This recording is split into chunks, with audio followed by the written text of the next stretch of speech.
ছাত্ৰীসকল আজি মাত্ৰ 3টা অংক বাকি আছে তোমালোকৰ 2014 চনৰ এই 3টা অংক সলভ কৰাৰ পিছত তোমালোকৰ ইয়াত থাকিব এটা ইন্টাৰেষ্টিং কোৱেশ্চন যেটো কোৱেশ্চন তোমালোকে সলভ কৰিব পাৰিলে তোমালোকক জেনিয়াস বুলি মই কম বা সবেই ক'ব গতিকে তোমালোকে সলভ কৰিবলৈ চেষ্টা কৰিবা চাবা কি মজা লাগে তোমালোকক আমি আৰম্ভ কৰিছো কোৱেশ্চন নম্বৰ 73 এটা শ্ৰেণীৰ ছাত্ৰ ছাত্ৰীসকলে চিৰিয়াখানা ভ্ৰমণ কৰি কিছু পশু প্ৰাণী প্ৰত্যক্ষ কৰে পশু পক্ষীৰ সংখ্যা উপস্থাপন কৰি তেওঁলোকে এখন লেখ প্ৰস্তুত কৰে ফাইন এইটো তোমালোকক লেখ দিয়া আছে গ্ৰাফ মানে সিংহ কি আছে গ্ৰাফত ইফালে চাবা তোমালোকে বাঘ আছে বান্দৰ আছে সিংহ ঘৰিয়াল ফাইন সিংহ আৰু বাঘৰ সংখ্যাৰ সমষ্টি বান্দৰৰ সংখ্যাতকৈ কিমান বেছি সিংহ আৰু বাঘৰ সমষ্টি আচ্ছা এতিয়া তোমালোকক গ্ৰাফৰ পৰা সিংহ আৰু বাঘৰ পৰিমাণটো উলিয়াব লাগিব তোমালোকে চাইছা নহয় গ্ৰাফটো এইটো হল তোমালোকৰ সিংহ আৰু এইটো হল তোমালোকৰ বাঘ বাঘ কিমানটা আছে তোমালোকে চাইছা 20 আচ্ছা এইবা লিখিলা তোমালোকে 20 লিখিলা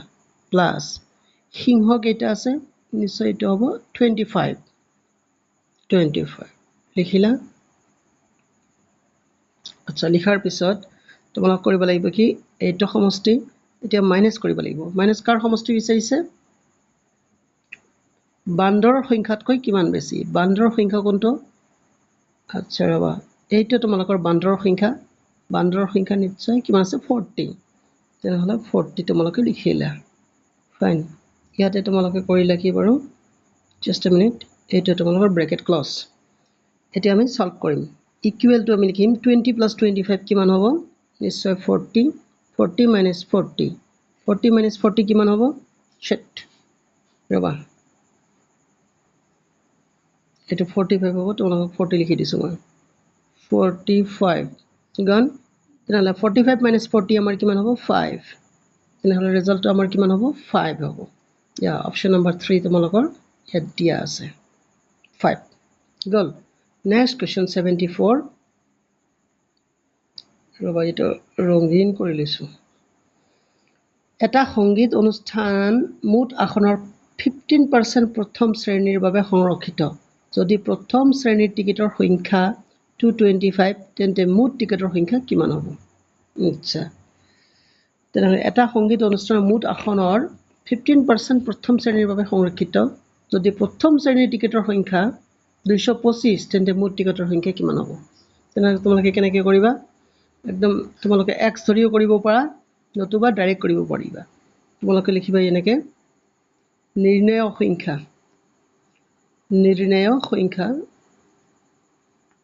মানে টিকেটৰ সংখ্যা শৰ্টকাট লিখিছো ইকুৱেল টু কিমান হ'ব 225 টা আছে প্ৰথম শ্ৰেণীৰ হয়নে ইয়াক ভাগ কৰিবা তোমালোকে কিমান দি ইয়ে আছিল তোমালোকৰ 15% ফাইন ইকুৱেল টু তাস কি লিখিলা তোমালোকে 225 ভাগটো ভাগে থাকিল 15% মানে 15/100 ওকে নেক্সট তোমালোকে লিখিলা which is equal to আচ্ছা 225 ডিভাইডেড যত আমি ইনটু লিখিলে এটো কি হ'ব উল্টি যাব নহয় ওপৰত 100 তলত 25 আচ্ছা এতিয়া 25 ক দি 225 ক আমি কাটাকাটি কৰিম কেনেকৈ কৰিম বাৰু নেকে কৰা 5 দি ফাৰ্ষ্টতে কৰা তোমালোকে 5 5 গুণ কাটিব হলে নেকে লাগে 5 5 গুণ 25 আচ্ছা 5 4 গুণ 20 বাকি থাকিল 2 25 5 5 গুণ 25 মানে 45 টাইমস তেনেহলে আকৌ তোমালোকে কাটিব পৰা 5 1 গুণ 5 5 9 গুণ 45 তেনেহলে কিমান থাকিল ইয়াত তোমালোকে এবাৰ লিখিবা ওপৰত আছে 9 আৰু ইয়াত আছে 100 9 into 100 900 এতিয়া অপশনটো আছে নাই চোৱা যাকচোন ওকে মুঠ টিকেটৰ সংখ্যা কিমান আচ্ছা আনসাৰটো ইয়াত মিলা নাই হয়নে নিশ্চয় তেন্তে কিবা খেলিমেলি হৈছে ঠিক কৰা যাওক ফাইন ইয়াত তোমালোকে লক্ষ্য কৰিব পাৰিছানে যে আমি কোনটো মিস্টেক কৰিছো ইয়াত চাইছা মই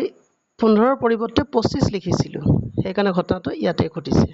তেনেহ'লে ইয়াত আমি কি লিখিম ইয়াত আমি লিখিম 15 নহয়নে আচ্ছা ৰবা এইখিনি আকৌ ঠিক কৰি দিছোঁ ৰবা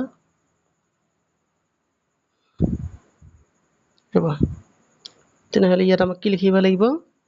2 to 5 হয় নাই আকৌ 5 দিয়ে আমি কাটাকাটি কৰিম ঠিক আগৰ দৰে 5 3 গুণ 15 তেনেহ'লে 5 4 গুণ 20 5 5 গুণ 45 ফাইন আকৌ 3 কাটিলে 3 1 গুণ 3 3 3 15 45 তেনেহ'লে কি থাকিল 15 পূৰণ 100 15 পূৰণ 100 মানে কিমান লিখিম আমি 1500 এবাৰ আনসাৰটো মিলি গৈছে নহয় কেতিয়াবা তোমালোকেও তেনেকা ভুল কৰিবা গতিকে খুবেই সাৱধান অলপতে ভুল হৈ যায় একদম খুব ধ্যান দি অংকবিলাক কৰিব লাগিব নহলে কিন্তু ভুল হৈ যায় ফাইন এটো হৈ গ'ল তেনেহ'লে আমাৰ অপচন কোনটো হ'ব 4 নম্বৰ অপচনটো আমাৰ ৰাইট আনসাৰ 1500 এতিয়া থাকিল আমাৰ কোৱেশ্চন নম্বৰ 75 লাষ্ট সাম তাৰ পিছত তোমালোকৰ ইন্টাৰেষ্টিং অংকটো মই দি আছো আমৰ ওজন 30% হৈছে ইয়াৰ বাকলিৰ ওজন ফাইন 40 কিলোগ্ৰাম আমত ইয়াৰ বাকলিৰ ওজন কিমান হ'ব একেবাৰে সহজ অংক দিছে তোমালোকক 30% মানে 40 কিলোগ্ৰাম তেন্তে তোমাকে ডাইৰেক্ট লিখিবা 40 কিলোগ্ৰামৰ ৰৰ জাগাত পূৰণ দিলা 30% মানে 30/100 30% মানে 100 ভাগৰ 30 এটা কাটাকাটি কৰিলেই হৈ যাব তোমালোকৰ এটা হ'ব তোমালোকৰ কেজি মানে কিলোগ্ৰাম ফাইন এতিয়া আমি কৰিম কি বাৰু কাটাকাটি কৰিম কিনো কাটাকাটি কৰিম এই শূন্য কাটিলা এই শূন্য কাটিলা তাৰপিছত 3 4 গুণ 12 কেজি তেন্তে হ'ব আমাৰ বাকলিৰ ওজন 12 কেজি হয়নে 12 কিলোগ্ৰাম এটা তোমালোকৰ দিয়া আছে তেনেহ'লে অপচন এইটো তেনেহ'লে আজি তোমালোকৰ 2014 চনৰ অংকবিলাক মই শেষ কৰি দিলো হয়নে নেক্সট ভিডিঅ'ৰ পৰা তোমালোকে 2013 পাবা তাৰ পিছত লাহে লাহে আমি ওপৰৰ ফালে গুচি যামগে 24 22 21 23 এইবিলাকও মই তোমালোকক সলভ কৰি দিম তোমালোকে চাই থাকিবা লগতে তোমালোকৰ কিবা প্ৰবলেম থাকিলে তোমালোকে জানাবা জনালে মই সেই হিচাপে ভিডিঅ' বনাই দি তোমালোকক হেল্প কৰিবলৈ যত্নপৰ হ'ম ফাইন মই তোমালোকক দিব খোজা ইন্টাৰেষ্টিং কোৱেশ্চনটো এনেকা তোমালোকে সলভ কৰিব পাৰিলে তোমালোকক জিনিয়াছ বুলি সবেই ক'ব ফাইন এতিয়া ধৰি লোৱা তোমালোকৰ এজন পূজাৰী আছে নাই এজন পূজাৰী ফাইন ই নিতৌ পূজা কৰিবলৈ যায় ইয়াত 3টা পুখুৰী আছে কেইটা পুখুৰী 3টা পুখুৰী ফাইন এই 3টা পুখুৰীৰ সন্মুখত আছে 3টা মন্দিৰ কেইটা 3টা মন্দিৰ এনেকে শৰ্টকাট আঁকি দিছো মই তোমালোকক